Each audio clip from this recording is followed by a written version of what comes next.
Halo kelas 9, kali ini kita akan belajar IPS dengan topik masa reformasi yang dimulai sejak tahun 1998 hingga masa kini.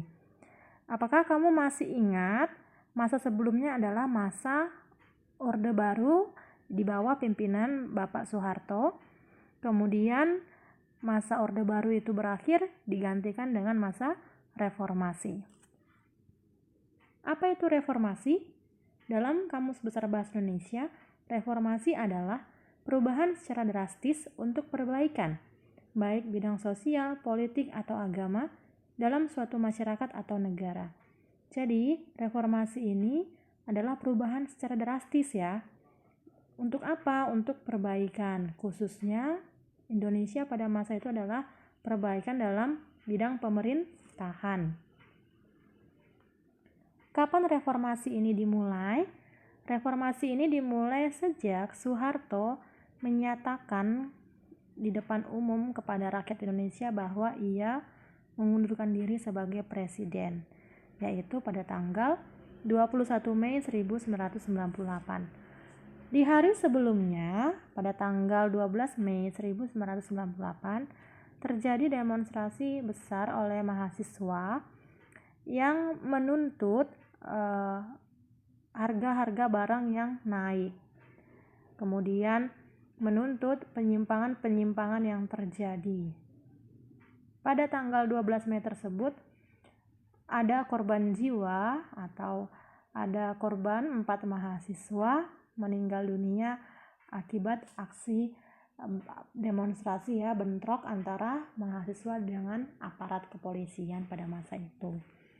Meninggalnya 4 mahasiswa tersebut memunculkan demonstrasi yang lebih besar lagi.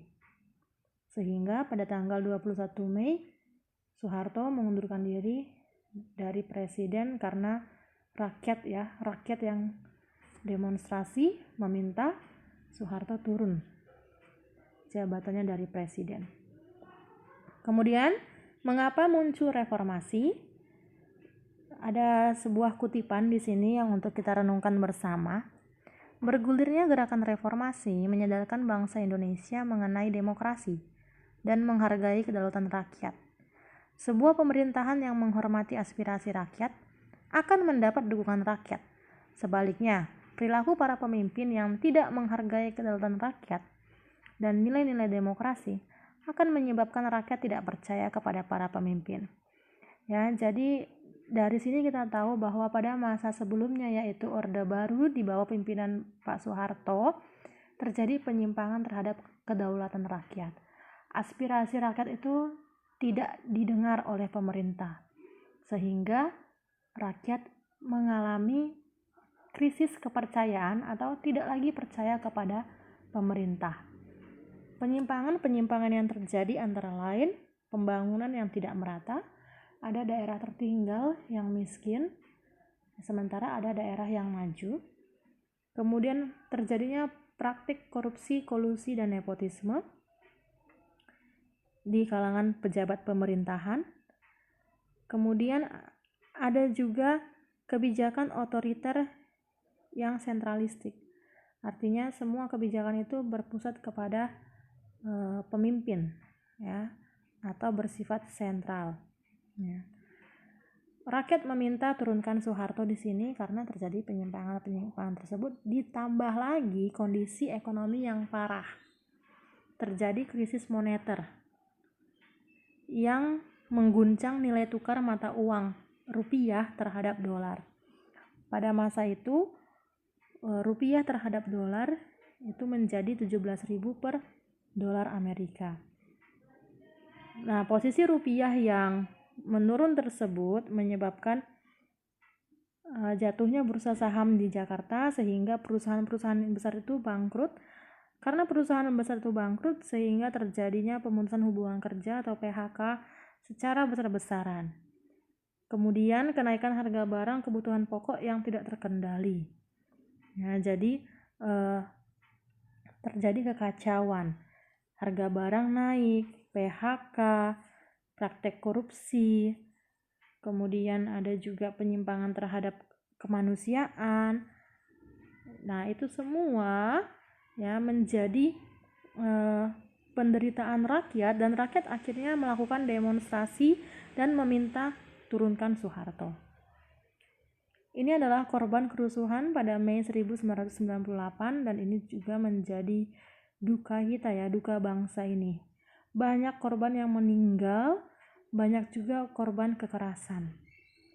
Ya, kamu bisa lihat sendiri ya, ini kerusuhan yang sangat besar yang menjadi duka bangsa ini. Kenapa terjadi kerusuhan? Ya karena kondisi negara yang kacau, harga barang naik, kemudian ada PHK, adanya praktik korupsi oleh pejabat pemerintah, dan juga ada ketidakstabilan ya ekonomi, krisis moneter di Indonesia. Lalu bagaimana penerapan Pancasila pada masa reformasi? Ya, pada tahun 1998 setelah Soeharto mengundurkan diri dari jabatannya, dilakukanlah sidang istimewa MPR. Pada sidang istimewa MPR tersebut, para wakil rakyat ini, MPR ini, melakukan perundingan untuk melakukan reformasi, perubahan besar dalam politik dan pemerintahan dengan melakukan amandemen Undang-Undang 1945. Dalam amandemen Undang-Undang 1945, kita bisa mengetahui beberapa hal yang telah diamandemenkan atau ditambahkan ya, atau diubah, yaitu yang pertama otonomi daerah. Berdasarkan sidang istimewa MPR, bahwa otonomi daerah itu dilakukan untuk mengembangkan daerah tersebut, sehingga ada pendapatan daerah yang tidak sepenuhnya diberikan kepada pusat atau sentralistik tadi, tetapi pendapatan daerah itu bisa digunakan untuk kemajuan daerah tersebut ya. Jadi tidak ada daerah tertinggal atau daerah miskin, pembangunannya bisa merata. Kemudian ada pencabutan pembatasan partai politik. Jika di masa Orde Baru sebelumnya itu hanya ada 3 partai besar yang menguasai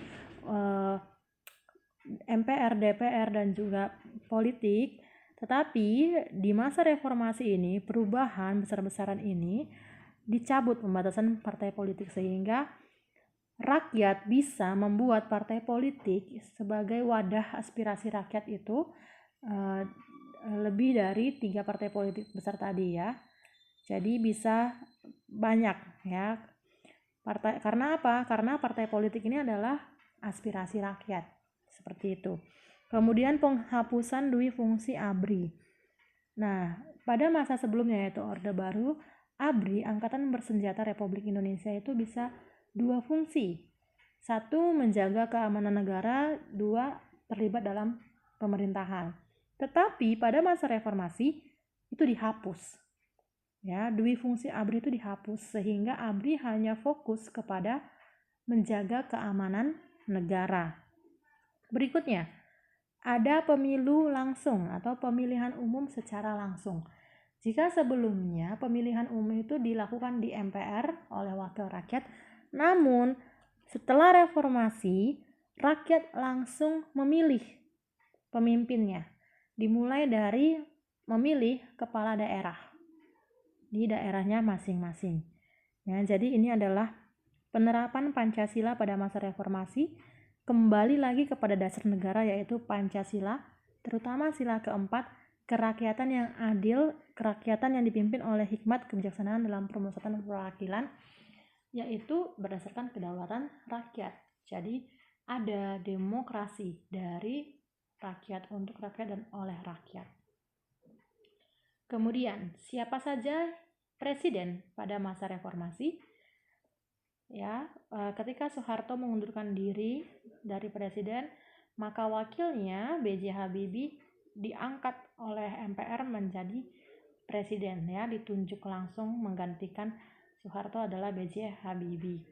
Kemudian pada masa B.J. Habibie itu dilakukan ini ya, pembaharuan ya, perekonomian, sehingga kurs rupiah terhadap dolar bisa naik pada masa itu menjadi Rp10.000 untuk $1 Amerika.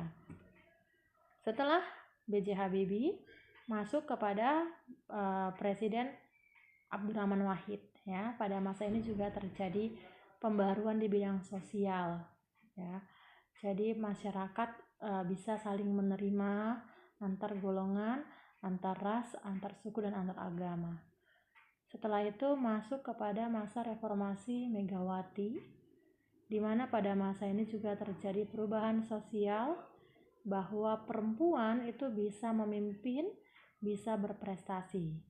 Kemudian pada masa reformasi yang dipimpin oleh Presiden Susilo Bambang Yudhoyono, ya, juga terjadi pembaruan, adanya bantuan langsung tunai, kemudian ada juga pertumbuhan ekonomi. Kemudian masa kini yaitu masa reformasi yang dipimpin oleh Presiden Joko Widodo dan wakilnya Mahmud Amin. Nah, sekarang tugas kamu adalah buatlah catatan tentang masa reformasi. Semangat kelas 9, Tuhan Yesus memberkati.